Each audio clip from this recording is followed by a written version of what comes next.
एक दिन बहुत से भिक्षुक बैठे बात कर रहे थे कि संसार में सबसे बड़ा सुख क्या है। अगर संसार में सुख ही था तो छोड़कर आए क्यों। जब संसार में दुख ही दुख रह जाए तभी तो कोई संन्यास होता है। जब यह समझ में आ जाए कि यह कुछ भी नहीं है, खाली पानी के बबूले हैं, आकाश में बड़े इंद्रधनुष है, आकाश कुसुम है, या कुछ भी नहीं है, तभी तो कोई सन्यासी होता है। सन्यास का अर्थ है कि संसार व्यर्थ हो गया। जानकर अनुभव से, अपने ही साक्षात्कार से ये भिक्षुक ऐसे ही भागकर चले आए होंगे। किसी की पत्नी मर गई होगी, सन्यासी हो गया।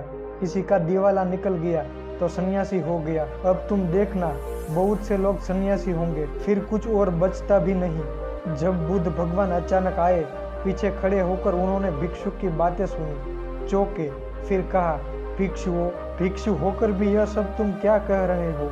यह सारा संसार दुखी में है, इसमें तुम बता रहे हो। कोई कह रहा है कि राज्य सुख, कोई कह रहा है कि काम सुख दुख में है, इसमें तुम बता रहे हो।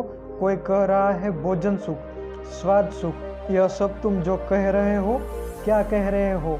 यह सुनकर मुझे आश्चर्य होता है। अगर इस सब में सुख है तो तुम यहाँ आ क्यों गए? सुख भी आभास है। बुद्ध ने कहा, दुख सत्य है और सुख नहीं है, ऐसा नहीं, पर संसार में नहीं है। संसार का अर्थ ही है जहाँ सुख दिखाई पड़ता है, जहाँ आभास होता है, प्रतीति होती है, इशारे मिलते हैं कि है, लेकिन जैसे जैसे पास जाओ पता चलता है कि नहीं है। फिर सुख कहाँ है? तुम्हारे भीतर बुद्ध का जन्म हो जाए तो सुख है। तुम्हारे भीतर का बुद्ध का आवरण हो जाए तो सुख है। बुद्धोत्पाद यह बड़ा अनूठा शब्द है। तुम्हारे भीतर बुद्ध उत्पन्न हो जाए तो सुख है। तुम जब जागो तो सुख है।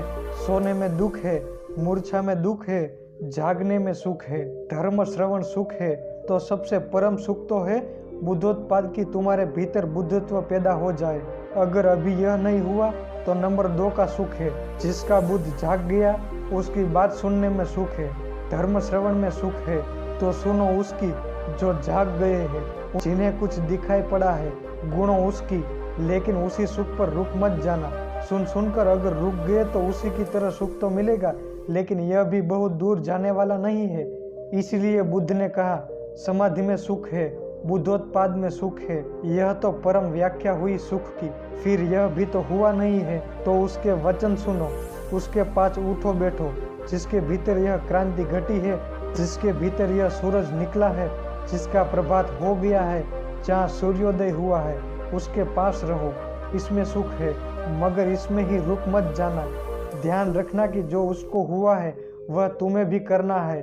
उसे करने के उपाय का नाम समाधि है। सुनो बुद्धों को और चेष्टा करो बुद्धों जैसे बनने की। उस चेष्टा का नाम समाधि है। उस चेष्टा का फल है बुद्धोत्पाद।